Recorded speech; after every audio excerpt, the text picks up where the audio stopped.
to 5 years or so without winning something major, without a major trophy, and I don't know how many defeats at Wembley as well. So I mean, it was a worthwhile win for them, and for us Liverpool, I think it's a good loss. Why? it's something that we have to look. We have to look at going forward. I mean, we've overachieved this season. Let me tell you the good thing. I will tell you the good thing. You never gave us a chance last season. I will tell you the good thing. To say. I will tell you a good thing about defeat. Yes. It brings you down to No.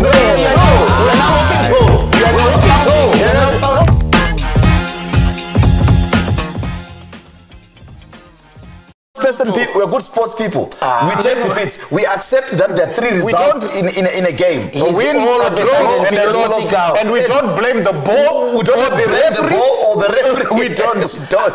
Today, we know how poor we were. We understand how poor we were, and how poor that we've been the whole week. So we including understand. PSG. Yes. Welcome. Humbles you. Welcome to Strictly Football. This is Valentine. This is Bevan. Where are you? This is Innocent. Where are you? Where are you? Because you are just poking me for no reason. Come on. And Scotland lost. So you're angry because Scotland lost? Yeah, no. You know what? It's a blip. We're going to win the league. I mean, Scotland's going to win the league. Scotland. They are watching. Scotland is going to win the league. It's unfortunate. It's a lucky win for Ngezi Platinum Stars. Good lessons for them, nonetheless. You know, I'll dish them out a bit later. Why I'm calling them good lessons in defeat. You have to learn. That's what I was explaining. There's always, something good out of a defeat. Always something good. You have to learn from. Let's hear what something good like learning the lessons in humility. It's called humility 101. Wait, guys. Let's hear what the coaches had to say about the game. First of all, Scotland coach Tondela Ndira had this to say after the game. Scotland gather, that is Tondela Ndira. Tough one, coach, but a good game of football nonetheless. I'm sure there's a lot to learn from this defeat. Yeah, it was a very good game, a very balanced one, very competitive if you ask me, from the two teams. Yeah, but I think from our end, we're not really ourselves today. We didn't see the effort that that we put last week when we played Cape United. Today we started very slow, very slow, and then I think it's all to do with the attitude. And then we tried to push in the second half, but we could not create clear-cut chances. So when you don't create chances, when you are passive, then it's very difficult for you to win a game of football. But apart from that, they tried. Our team tried, but in the end, we had to lose the way we lost. I'm not too sure about what happened, but I think it was an off-the-ball incident. Yeah, but that is such as football. It's all to do with concentration. I thought we could have done better in terms of concentration. And for me, I think a draw was a fair result. But nonetheless, we lost, and we have to take it and move on. And of course, how much of it will it do for you going forward? Because it's only match day 3, and you lose a game like this, I'm sure it makes you go to the drawing board and even give some better impetus to the team as well. Yeah, I mean, it's still the beginning, only third match into the season. And then, of course, we're playing at home. When you are playing at home, you really want to use home advantage, but we couldn't do that. But such is football. We played away here. Last week we won. Today we're at home, we're in control of everything, and then we lost. That is part of the game. So we just have to. We are going into the break with a defeat, but we have more time to reorganize ourselves and come back better in the next game. We are traveling to Islanders, so we hope to go and put up a good show there. All right, tough one, coach, but thank you very much. All right. Valentine, you were interviewing the coach there. A lot of emotion from him.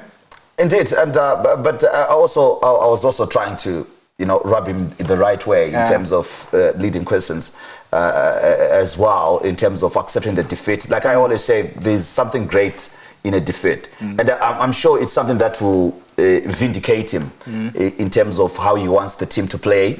I know sometimes when you're given a task and a job, you know, and you know, there are certain favorites of the hierarchy. Yeah. And you know, Ed Woodward would have bought a very expensive player, and they always want that player to play, isn't it? Yeah. And the player is not delivering. So as a coach, you are the one who's spending much time with some of these players, and I'm sure this is what would happen, and this is what would work for him to his advantage, to say, okay, can you allow me to you know, to put these guys or play these guys on merit, or from what I'm seeing, from a football pitch, the practice every time, and so forth, and how they exert themselves. This is the challenge that I said they were going to suffer from for the season. That's why I didn't say they were going to win the title, because I said as long as they are not going to solve, you know, issues of selection, issues of influence of players, the discipline itself. One thing that I noticed in that Scotland team in their defeat was no one could tell the other players to do the running. The captain was obviously lazy on the day. That is Walter Msona. Kama, I think, was playing exceptionally well. I've never seen Kama run so much in a field of play. And on Friday, I saw that from the work rate. The work rate was there. I think also, I'm sure he was trying to prove a point to Michael Nis that he wants to start the games against Benin and Nigeria as well, because his good friend is back in the team, you know. So you look and for Tuterai Diraya, I think it will work well for him, this defeat, to say, okay guys, it's back to basics, even to push the other players to say, you're not going to, we have your superstar mentality here. You're not going to have your prima donna kind of mentality here. What you're going to do, everyone has to put in 110% into the game. You're going to play for each other, not for yourself. Play for each other, and let's say have that work rate. One thing that I think they lacked that caused the defeat was the work rate for them in the middle of the park. And take nothing away from Tekshua Chiragwe. His tactics were in point. Spot on. Let's hear what Tekshua Chiragwe had to say about the game. Now, I'm joined by the winning coach, the triumphant coach, that is Tekshua Chiragwe. Congratulations, coach. Good game, good win for you. You reckon your overall assessment of the game? Thank you so much. I want to thank God. Like I've said on the pre-match, we do everything through God, and well deserved to win.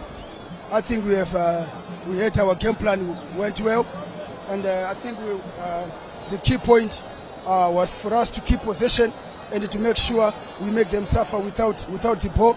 And our transition from attacking to defense, I think today we are super. We are on set from the first half. So eventually we tried numerous chances in the first half.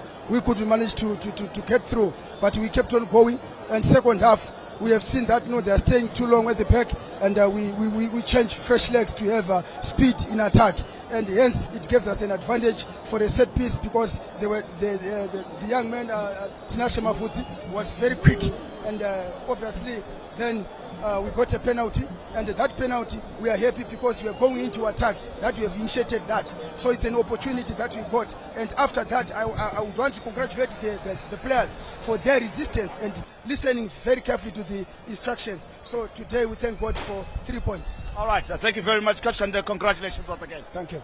All right, that was the triumphant coach. All right, that was the Ngezi Platinum coach there with his views on the game. Bevan, I know Valentine said that the work rate for Scotland FC was not there, but you can't say that about the work rate from Ngezi Platinum Stars. Yeah, the work rate was there, but you've got to understand they were playing with a team that is a better work rate.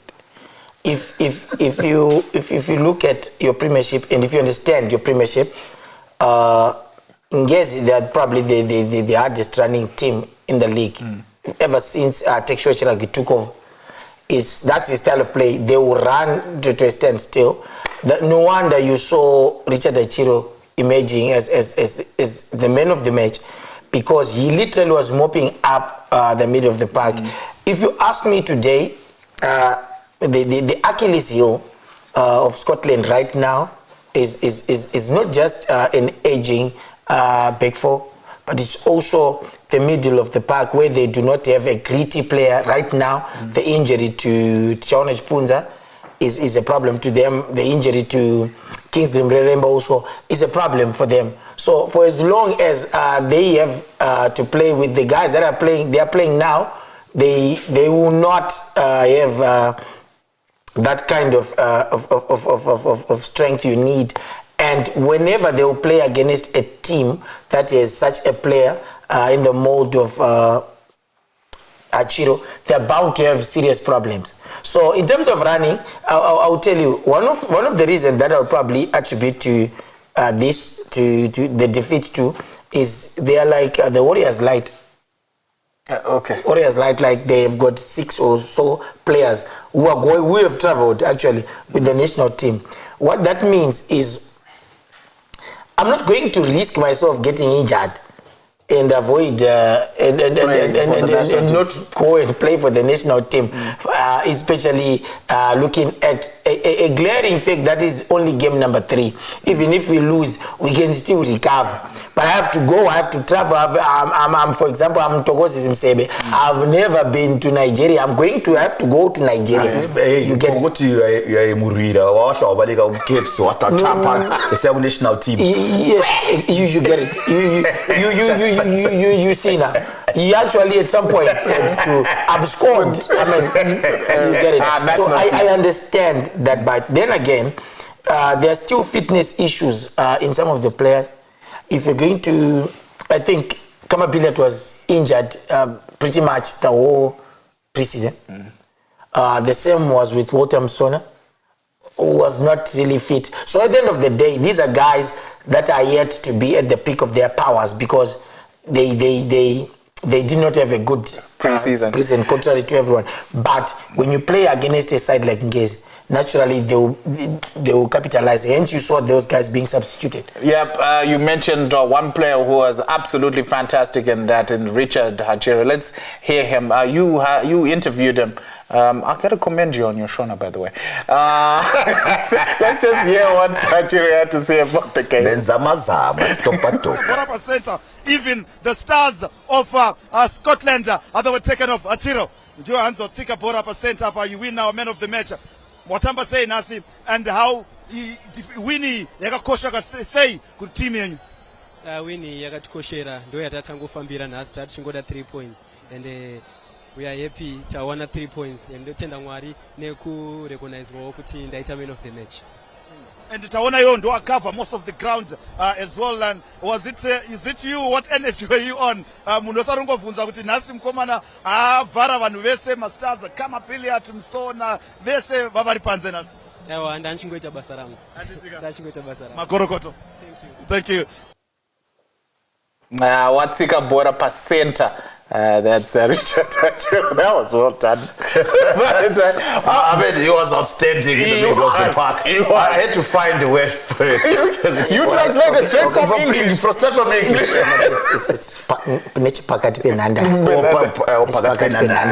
That's like your proper show. All right. No, I understand. I understand. And I chose to be natural. Yes. So Ngolo Kante doing absolutely fantastic for Ngezi Platinum Stars. Earned him a call-up to the national team as a replacement for the injured captain, Marvelous Nakamba. The question is, why was he not called in the first place? If you look at, he has been part of that team, and all of a sudden, and you've got an injured Nakamba.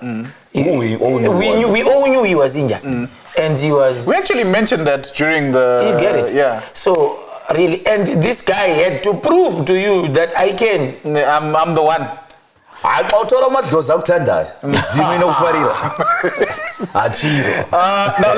let's move on to the second game of the week that we actually broadcast live on ZBC. That is Dynamos Dimbari taking on the Wi-Fi boys. That is Tel 1, and of course there were a lot of goals in that match. Right? Plenty of goals. Like the strikers were absolutely on point. Were you watching the same game? Yeah, I'm trying to establish. Yeah, there were 2 goals. Both scored by Tel 1. Now let's talk about what. I'm listening. Just great that Dynamos haven't scored a goal yet. Let's hear what the Dynamos coach had to say about the game. That is Loichigowe Mablanyo.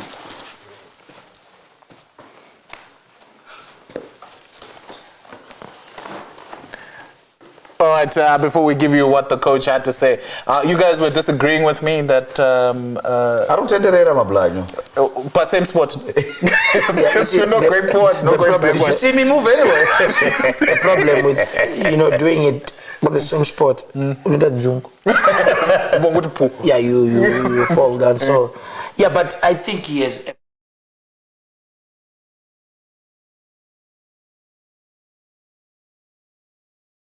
Tasks, not task. Task. That is, it doesn't have tasks. Let's hear what Loichigowe had to say about his match against one. We did not come right in the second half. Once we conceded, we lost composure. And, at the end of the day, not a very good performance from us. Of the 4 games we have played, if not 5, this one was not a very good performance. Now you're talking about the rebuilding process at Dimbari. Are you happy with the initial stages of this rebuilding process?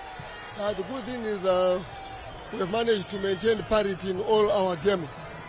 And we obviously need to do a lot of work to improve the confidence of these boys. You can see that, like you said, in the first half, we're very good. And we need to encourage them to maintain the same level of performance. Probably our preseason also might not have been very good because I thought we looked a little bit jaded in the second half in terms of level of fitness. But we remain confident that we can bounce back. It's going to be a very tough league for everybody, not going to be very easy. You can see the margins are not that wide, but we need to get our acts together. Before I let you go, Coach, you are lacking that one killer striker.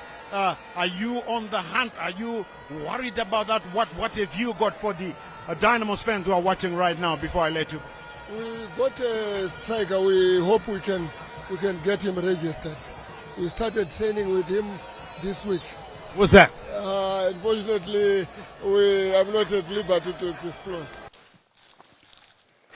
That was the Dynamos coach. They did say right at the end that there is a striker that is training with Dynamos at the present moment. Do you think that is the problem with Dynamos? Is it the striker, or is the more of creation of the chances?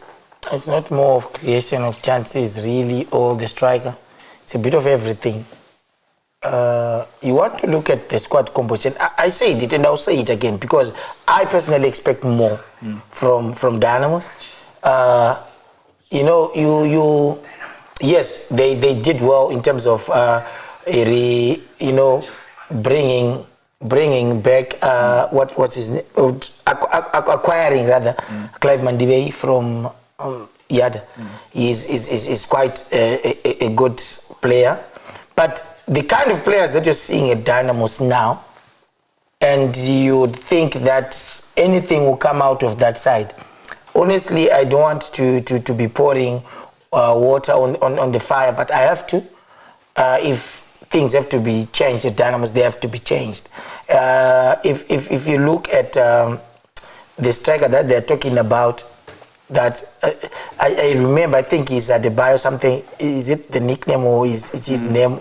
I don't know. He's a guy who's been around. You're not talking of 20-goal striker or something that's a wow kind of striker. No disrespect.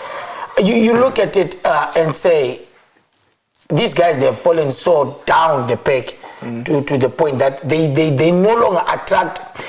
That's the challenge, because I believe the problem with Dynamos is they're busy looking at boys that grew up in Highfields and Glenora B and so forth. That's where the challenge is. You can't get talent out of there.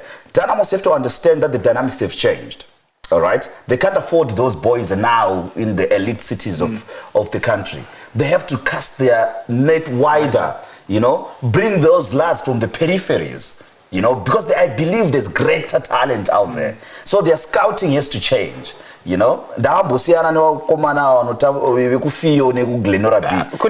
actually in the first place. Yeah, I mean, they have to have a strategy of some sort. Yeah, but we'll talk about this. Scouting is also premised on the club having resources. So if you don't have resources to go out, I mean, like he's saying, look at Timon Machope, let Bloomer, yes, but he was scouted from the peripheries. So there's talent out there, but my worry is Dynamos, they no longer are attractive to the players as a brand. And funny enough, you saw they introduced an 18-year-old in the 60th minute, in the 75th minute, you take them out. What you're doing is you're killing the boy. So you've got to, I understand sometimes it may not have worked, but there are ways that are going to manage. You need serious psychological, you know. And was the thinking there that the 18-year-old was going to change the game? Yeah, probably, because you know what. But this is, to try. Yeah, but if you put a tactic out there and you change the player, then stick to the tactic. Yeah, because you also need time, because some of these players, they want to acclimatize to the game situation. Some take longer. So sometimes if you're going to be that quick and you chop and change, you are showing us that you're not sure of your tactics. Let's just hear from the Tier 1 coach, that is Herbert Maroa, on his game and his tactics against Dynamos. A game of two halves. What's your opinion? Yeah, we do agree. In the first half, they did control the match. Then second half, it came strongly. That's when we get the equalizer. But first half, they managed to control the game. In the second half, maybe the last 10 minutes of first half, we controlled the game after we made a substitution. Then second half, we picked from where we left. Then we managed to get an equalizer. On a good day, we could get a winner. But it's part of the game. A point on the road is good for us. I've got to ask you this. I'm sure most Dynamos fans would like me to ask you this. Did you come here with a score to settle with Dimba? No. I didn't come to settle. Why settle? One day I'll be back. Like I always say, Dynamos is my home. Yes. Okay, coach. All the best, eh? You take a point back to Gweru. We'll see you the next time. All the best. Always available. Okay. All right. I guess one day you'll be back at Dynamos. Yeah, that's his first love. So but how? You've got. That's like me saying no. The way he left, we're not. Yeah, it was ceremonial. Yeah.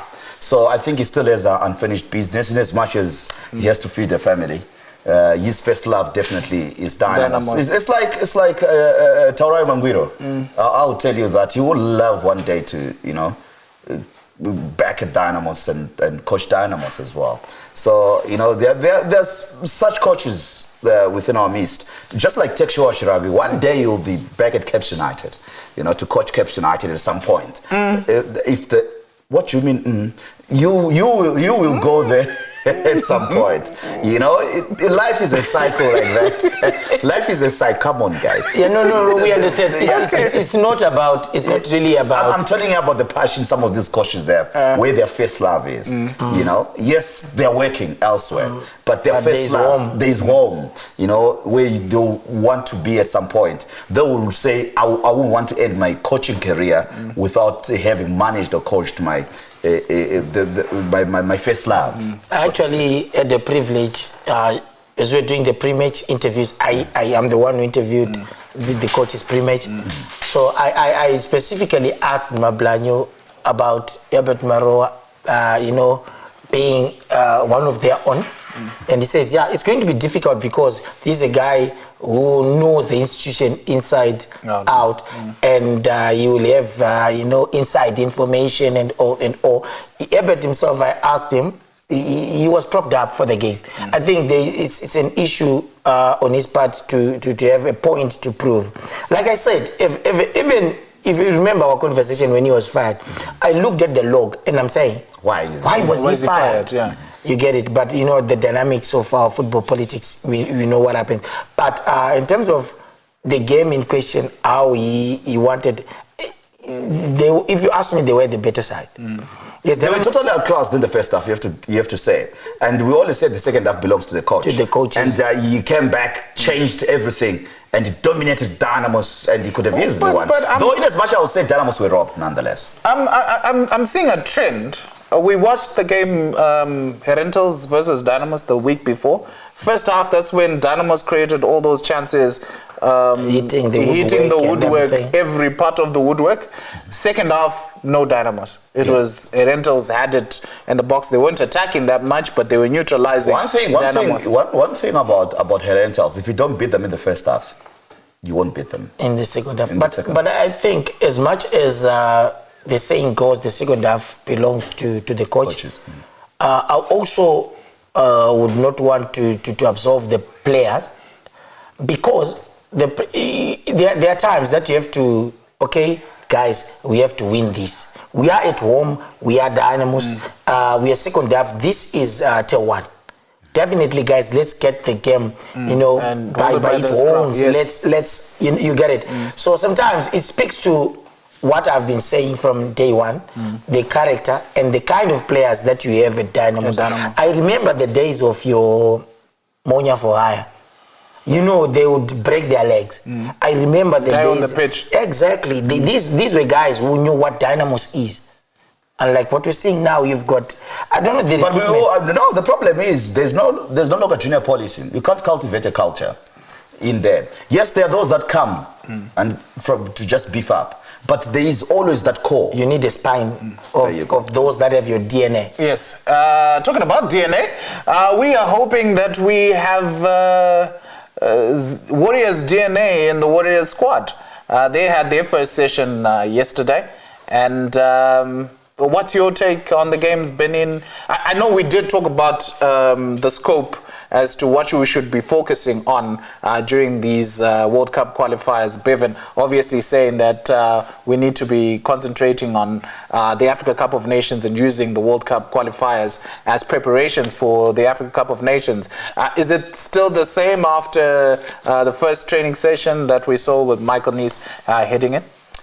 I think Michael Nice is on to something about Zimbabwean football. If I'm to start from picking from his press conference when he was announcing the squad and what he wants to do with the national team, there is some direction there that a pathway that we can follow to say this is how he wants the Warriors to play, and he understands the talent that is available and potentially available as well for the Warriors, and some of the talent will only come to play for the Warriors after maybe we've achieved something on our own to attract some of this great talent that is coming up out of Europe for Zimbabwe.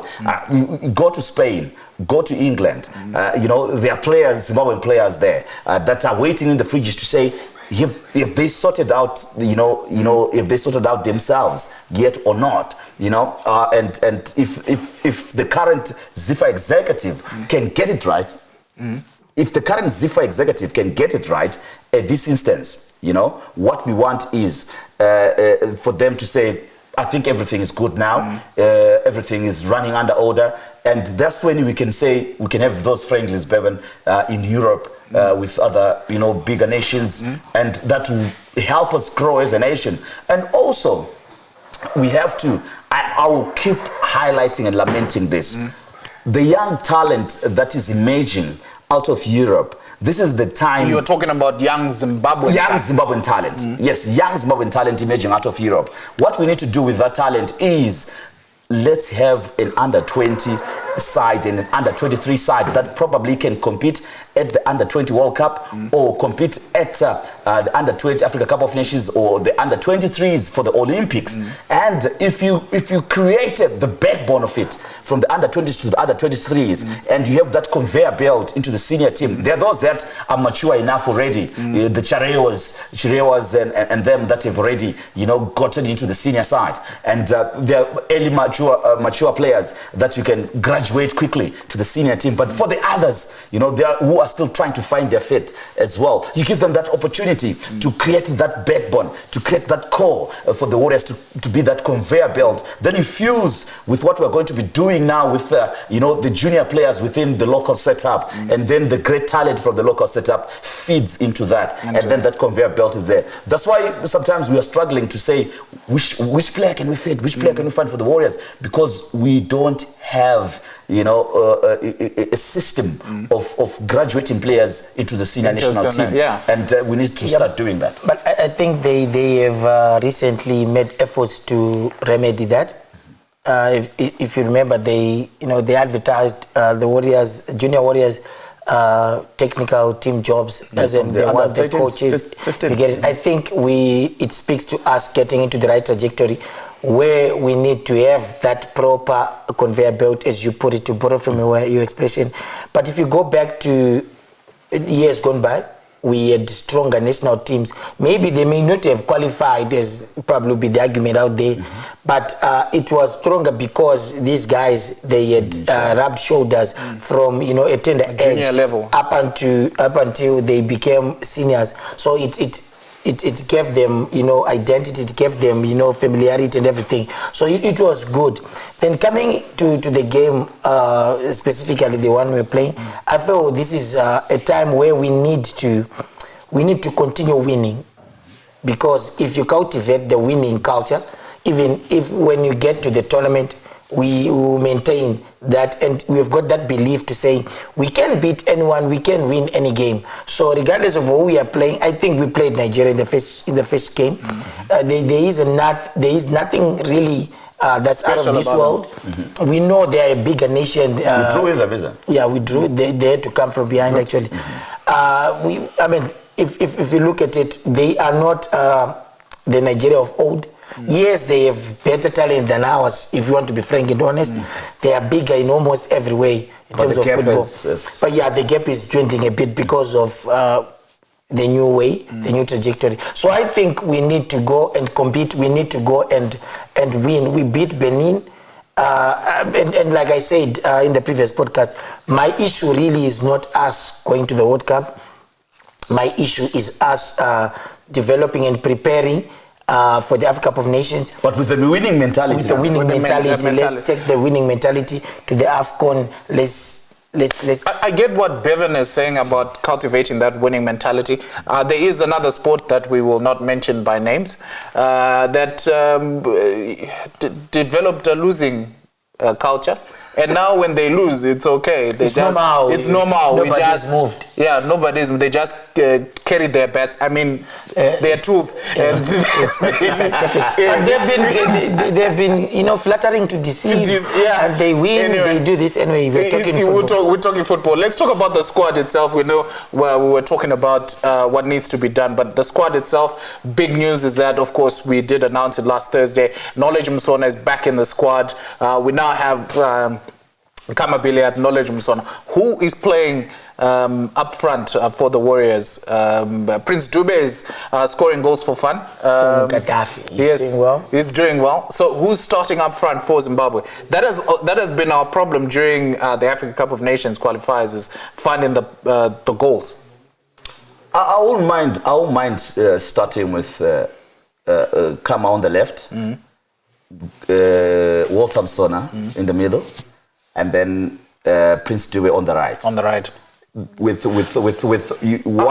you play Msona as a false nine, because you can be a midfielder. And then you have Gaddafi and Kama sort of you have inside forwards changing, going into the center as well, and they can have that interchange of roles in there. So that would be, for me, the front three. Let's try that front three as a start. Then the changes that will come in Walter Msona and others. Let's hear from the man that you've just spoken about, Prince Dube, and what his targets are for the Warriors come game day, that is on Thursday.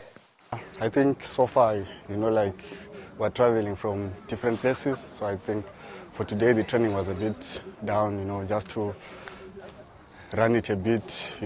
Many people have traveled, so today it was very relaxing, and we're taking one step at a time going forward.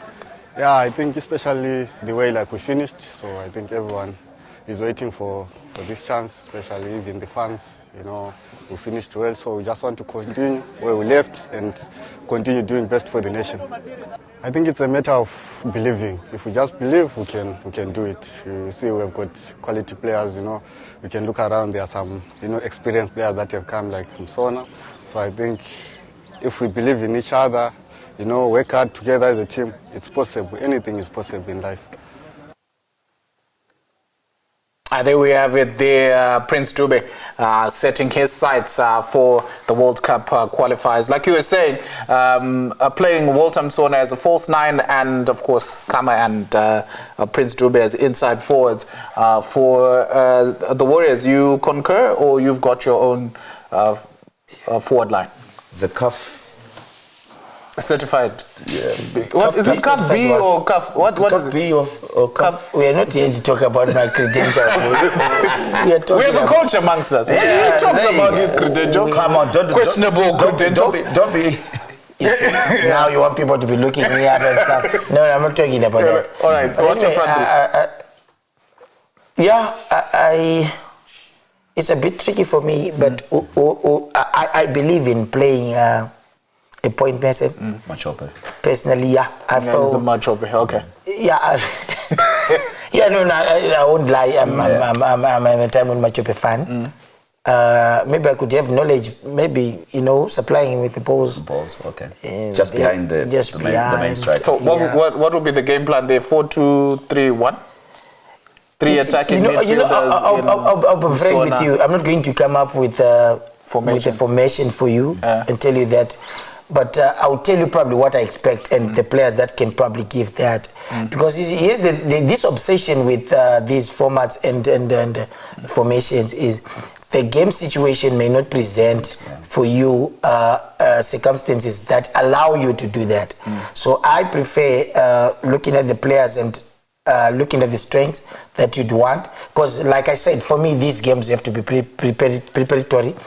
And I'm looking at we need to train somebody who's going to be our point person, and I believe Machope fits the bill because he's a box striker for me. He's good. So you need to have a situation where he's got supply creativity from the midfield, and if somebody, if it's knowledge or anyone, create the chances for him, and we'll get the goals.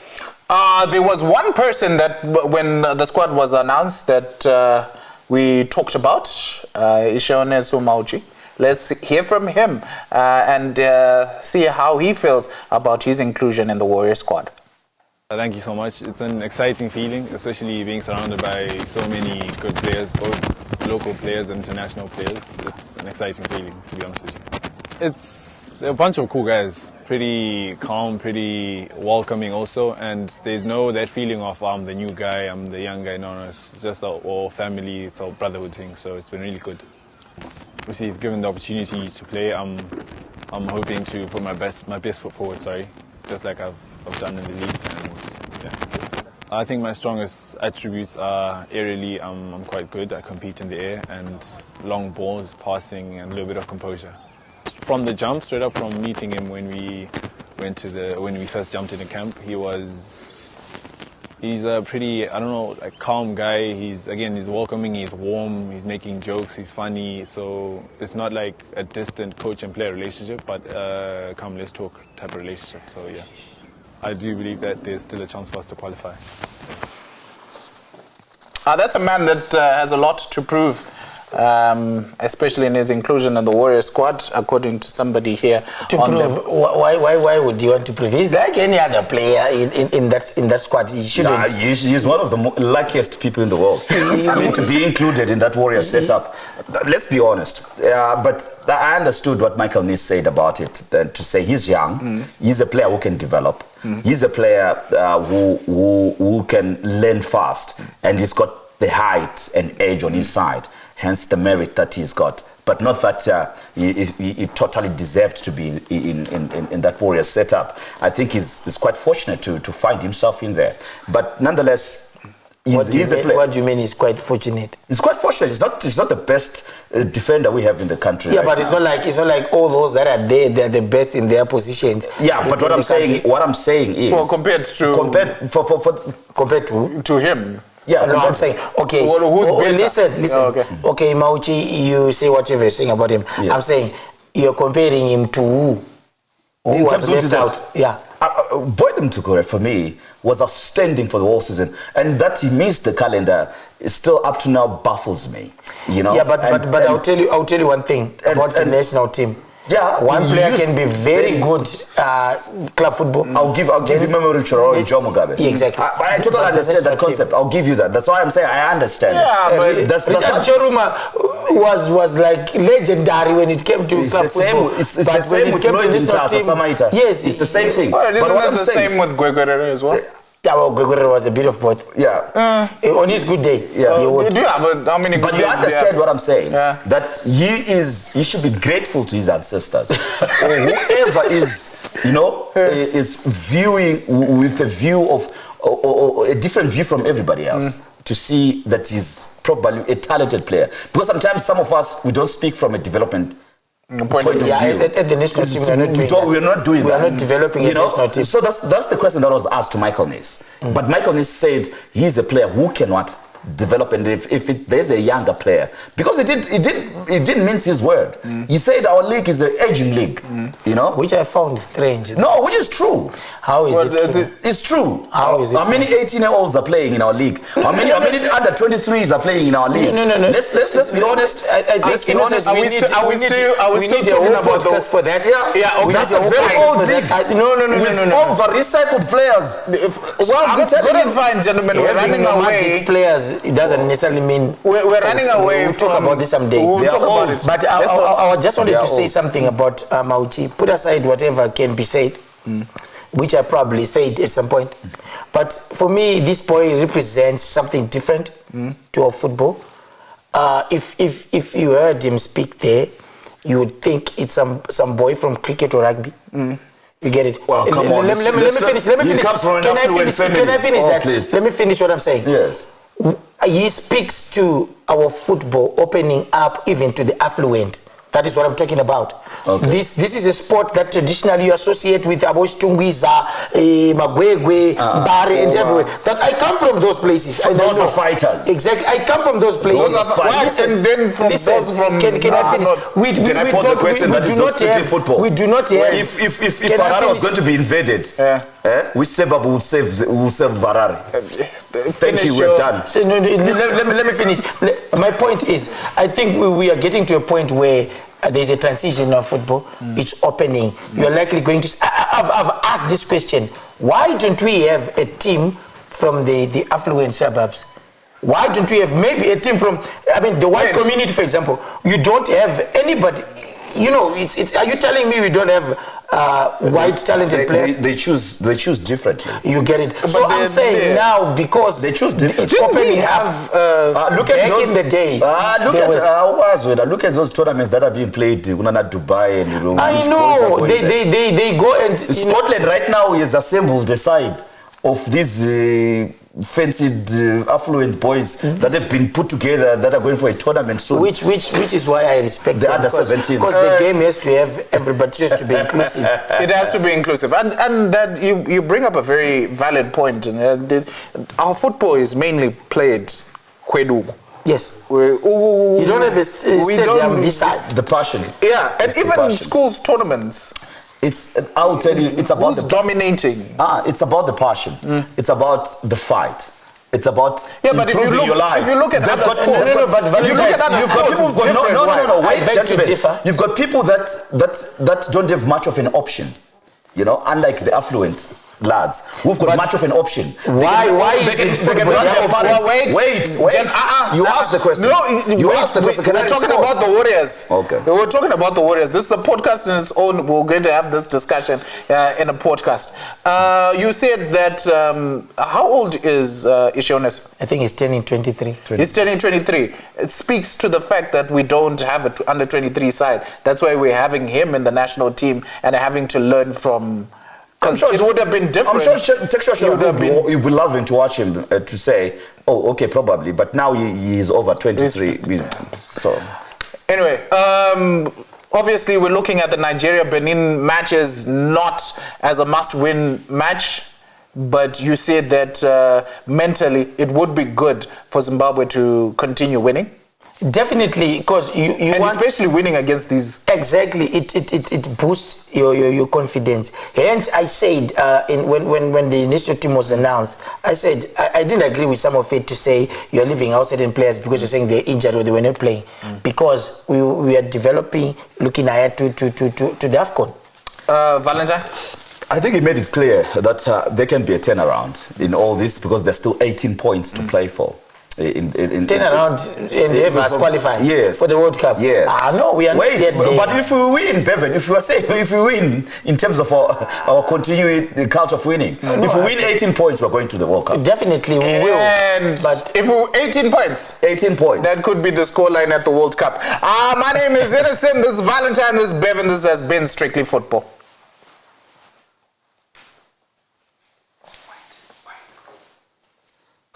So, Train the World Cup unetego. Guys, I don't tamba World Cup. You are going to have these guys. Set my records. They are going to set my records. But in Zimbabwe, is a lot of World Cup goals. Let's start.